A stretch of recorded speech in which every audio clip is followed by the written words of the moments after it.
ప్రభునామనకు ఘనత కలుగును గాక. మార్కు సువార్త 15వ అధ్యాయము 14వ వాక్యం మనం చదువుకుంటున్నాము.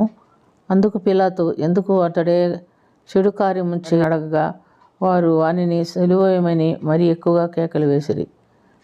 ప్రియమైనటువంటి దేవుని బిడ్డలారా, ఇక్కడ మనం గమనిస్తే యేసు ప్రభు యొక్క సిలువ శిక్షణ గురించి మనం గమనిస్తున్నాం. పిలాతు అన్నా కయప కేరొత్తు పీలాతు అని నలుగురు న్యాయస్థానముల ఎద్దకు ఆయన్ని తీసుకొని వెళ్ళినప్పటికీ ఆయనలో పాపం ఉన్నదని ఎవరు కూడా నిరూపించలేకపోయారు.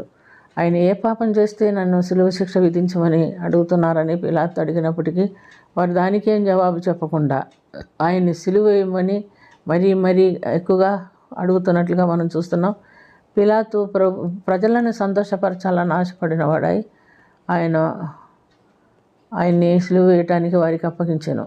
మరి సైనికులకు అప్పగించినట్లుగా మనం చూస్తున్నాం. కొరడాలతో కొట్టి ఆయన్ని సిలువ వేయమని సైనికులకు అప్పగించారు. సైనికులు అతన్ని తీసుకొని ప్రేతోర్యం అనేటటువంటి ఆ భవనంలోనికి తీసుకెళ్ళి సైనికుల భవనంలో ప్రత్యేకమైనటువంటి అధికార మందిరంలోనికి తీసుకొని పోయి సైనికులందరినీ సమకూర్చుకొని తర్వాత ఆయనకి ఊదారెంగు వస్త్రం తొడిగించి ముళ్ళ కిరీటం తల మీద పెట్టించి యూదుల రాజా నీకు శుభమని చెప్పి ఆయనకి వందనములు చేయసాగిరి. మరియు రెల్లుతో ఆయన తల మీద కొట్టి ఆయన మీద ఉమి వేసి మోకాళ్ళు ఉన్ని ఆయనకు నమస్కారం చేసిరి. వారు ఆయనను అపహసించిన తర్వాత ఆయన మీద ఉన్న ఊదారెంగు వస్త్రమును తీసివేసి ఆయన వస్త్రములు ఆయన తొడిగించి ఆయన్ని సిలువ వేయటానికి తీసుకొని పోతున్నట్లుగా మనం గమనిస్తున్నాం.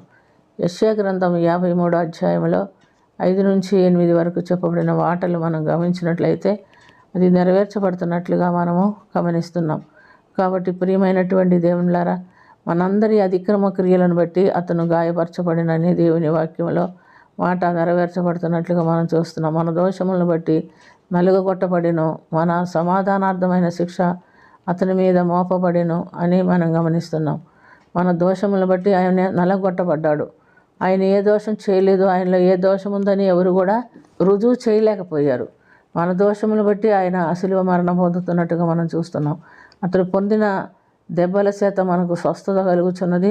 మనమందరం గొర్రెల వలె త్రోవ తప్పిపోతుమి, మనలో ప్రతివాడు మనకు ఇష్టమైన త్రోవకు తొలిగెను. యెహోవా మనందరి దోషం అతని మీద మోపెను. అతడు దౌర్జన్యం పొందెను, బాధింపబడిన వాడును ఆయన అతడు నోరు తెరవలేదు. బతికి తేబడి వాని ఎదుట గొర్రె పిల్లయో బొచ్చు కత్తిరించిన వాని ఎదుట గొర్రెయో మౌనంగా ఉండిన రీతిలో ఆయన అన్యాయపు తీర్పు పొందిన వాడై నిలబడినట్లుగా మనం చూస్తున్నాం. ఆయన అన్యాయపు తీర్పు పొందినవాడై మరణ శిక్షకి కొనిపోబడుతున్నట్టుగా మనం గమనిస్తున్నాం. ఆయన జనుల అధిక్రమ క్రియలను బట్టి మొత్తపడిన కదా అందరి అవిధేయతను బట్టి ఆయన మరణ శిక్ష విధించబడి అనుభవిస్తున్నట్లుగా మనం చూస్తున్నాం. ఆయనలో ఏ పాపం ఉండి కాదు కానీ మనందరి పాపములు భరించుకునేదానికి ఆయన ఇష్టపడ్డాడు. ప్రియమైనటువంటి దేవుని బిడ్డలారా, మరి మనం ఈ లోకంలో ఉంటున్నాం. మనం పాపులమే. మనందరి పాపం ఆయన ఎదుట చూపించినప్పుడు మనందరూ ఆయన ఎదుటికి వచ్చి పాపులమని ఒప్పుకున్నప్పుడు ఆయన సిలువలో కార్చిన ఆ యొక్క దివ్యమైన రక్తంతో మనల్ని కడిగి శుద్ధీకరించి మన పాపము నుండి మనల్ని విడుదల చేసి ఆయన రాజ్యమునకు వారసులు చేయటానికి లోకానికి వచ్చాడు. ఆ సిలువలో మరణించాడు అని మనం గమనించుకొని ఆయన సిలువ మరణమును బట్టి ప్రియమైనటువంటి దేవుళ్ళారా, మనల్ని మనం తగ్గించుకొని దేవుని ఎదుట మనల్ని కూడా నిర్దోషులుగా ఉంచుకునేదానికి దేవుడిని సహాయం అడుగుదాము.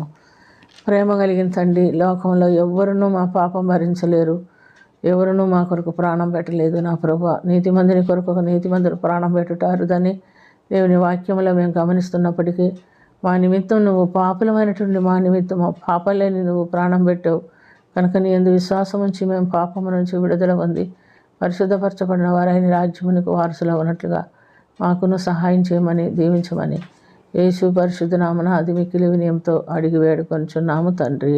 ఆమేన్.